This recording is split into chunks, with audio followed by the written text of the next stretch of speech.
యేసు క్రీస్తుని ఒప్పుకొనని వాడు వంచకుడు.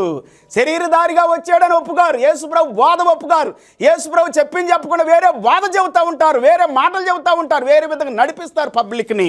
అట్టివాడే వంచకుడు, క్రీస్తు విరోధినై ఉన్నాడు. మేము మీ మధ్యను నెరవేర్చిన కార్యములను చెడగొట్టుకొనక మీరు పూర్ణ ఫలము పొందినట్లు జాగ్రత్తగా చూసుకొనుడి. 9వ వచనం, క్రీస్తు బోధ యందు నిలిచి ఉండక దానిని విడిచి ముందునకు సాగు ప్రతి వాడును దేవుని అంగీకరింపని వాడు క్రీస్తు బోధనే అంగీకరించాలి. దాన్ని విడిచిపెట్టేవాడు, పనికి మాలినటువంటి బోధను అంగీకరించేవాడు నాశనమైపోతాడు, పతనమైపోతాడు. జాగ్రత్త.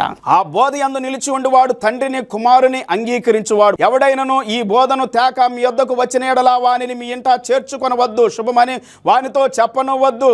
శుభమని వానితో చెప్పువాడు వాని దుష్ట క్రియలలో పాలువాడగును. తీతు పత్రిక 1వ అధ్యాయం 6-9 వరకు. ఎవడైనను నిందారహితుడును ఏకపత్ని పురుషుడును